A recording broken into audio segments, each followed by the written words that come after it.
I'm joined by Tony. Tony is our chef. He's not just a chef, he's also been very instrumental in designing our kitchen.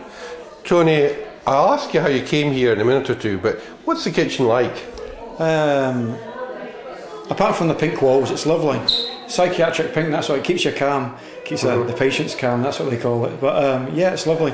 Everything's in the right order, in the right spaces.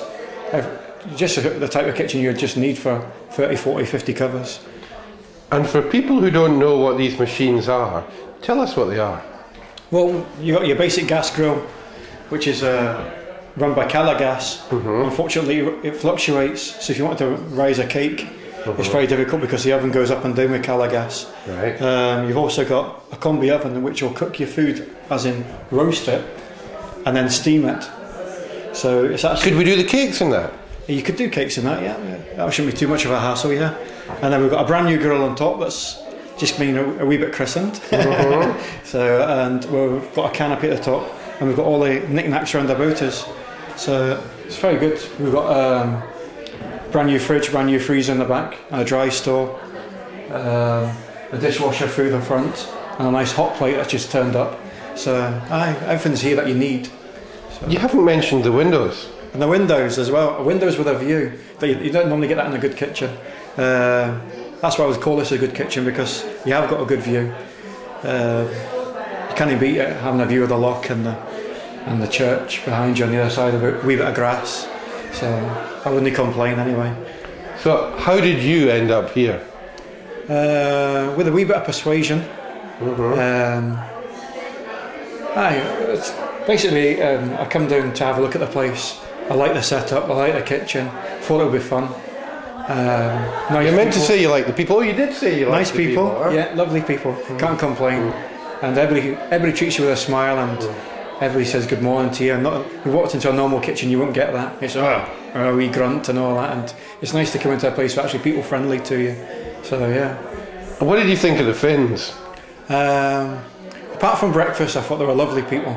On breakfast, they wouldn't eat cooked breakfast, and it was a wee bit annoying for me, making up a big breakfast. On the first day, they had everything all out, from bacon, eggs, sausage, tomatoes, everything.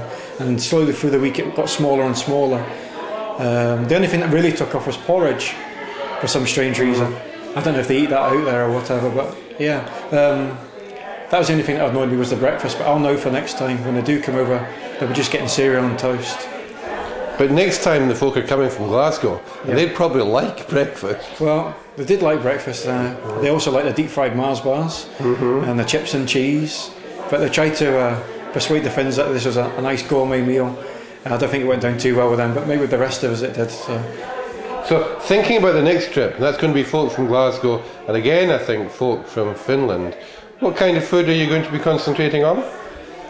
Well, I think we're going to do a wee bit of both. I'll probably sit down and do a menu right with them on the first day to find out exactly what they want, and then I'll buy my stock in, rather than buy the stock in and design the menu around about them. I'll sit them down and find out exactly what they want this time, and we can make their potato and sausage soup that they requested, and the sweet rolls that they requested that we made.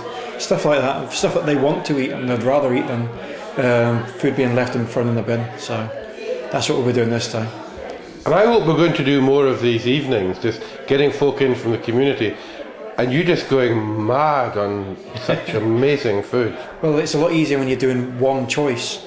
See, if you've got 3 or 4 choices and you have to spread yourself over the kitchen, trying to do all different things and trying to garnish different dishes, it's very complicated. But if you're doing one choice, you can get somebody like Andy in to move across the mash in a half-decent kind of manner, and with the chicken, and people helping out over the top with the sauce. It's a lot easier to do one choice, especially with a cold start and a cold sweet. Very, very easy to do.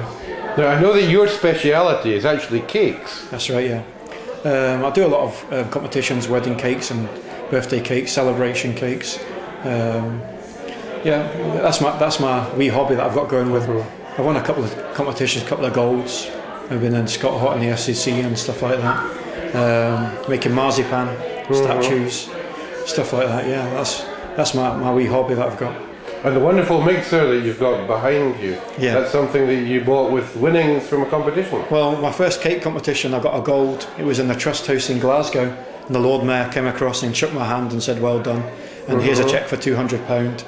Right. And your face is going to be in the paper for tomorrow, and it's nice to get a handshake and somebody patting you on the back and telling you that actually half decent at something. So I went out the following day and bought myself a food mixer.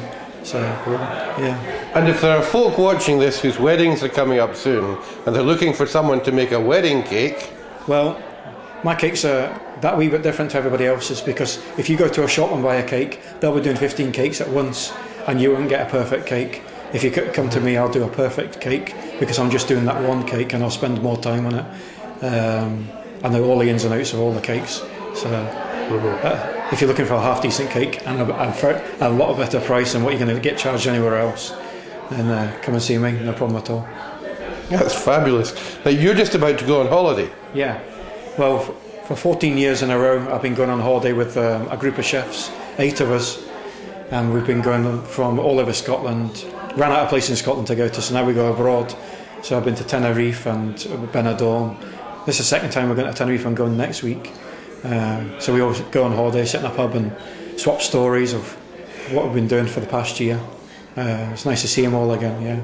Do you do a lot of eating when you're away?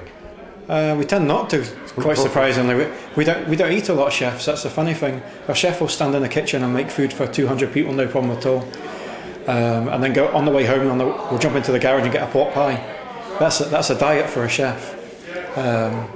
So no, we don't eat. Not really. A lot of people will say you don't trust a skinny chef, but the only reason I think you put weight on is because you're actually eating the wrong food. Pork pies and your steak pies and stuff that you get from the garage on the way home, or your doner kebab. So we don't taste a lot of our own food. Only as a wee touch of sauce and whatever. So yeah. Tell us what the menu will be for the next big dinner we have. Oh, that's a good question. We'll probably go down to something like the barbecue went down really well. Hopefully, if we can get a hot day, we could do something like a barbecue with a wee twist to it.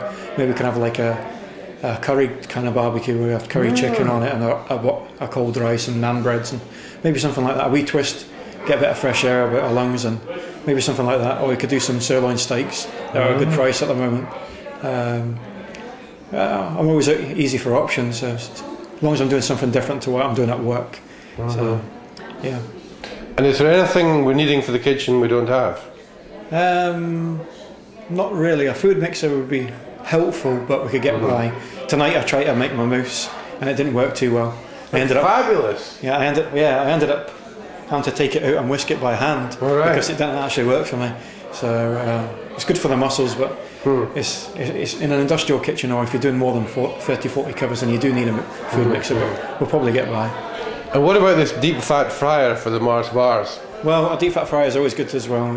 You can use them for help shooting breakfast with potato scones. The best potato scones are done in a deep fat fryer, unfortunately. There's a bit of truth in that. Your chips for the Scottish boys. We're always going to get Scottish boys here, and they love the chips. Even if submarine commander there doesn't like it, we maybe have to stick chips on the menu. We have to give them what they want to eat, basically. Sure. Yeah, a deep fat fryer would be good. Even just a wee box one, that'll sit on the side, that'll be fine, yeah. And final question, what colour should the walls be? Well, I've actually, the pink's grown on me, to be honest. I tend to call it a wee bit of a peachy pink now, so it should be white, but I can imagine with the sun coming out on both sides or whatever, coming through the kitchen, it'll be bouncing off it. I need to wear sunglasses, so maybe this is probably the best colour to have. A nice calming influence in the kitchen. So I hope you have a fabulous holiday, and thank you for all of the pleasure which you're giving all of us. It's not a problem at all. I really enjoyed it. No problem. Thank you. Okay.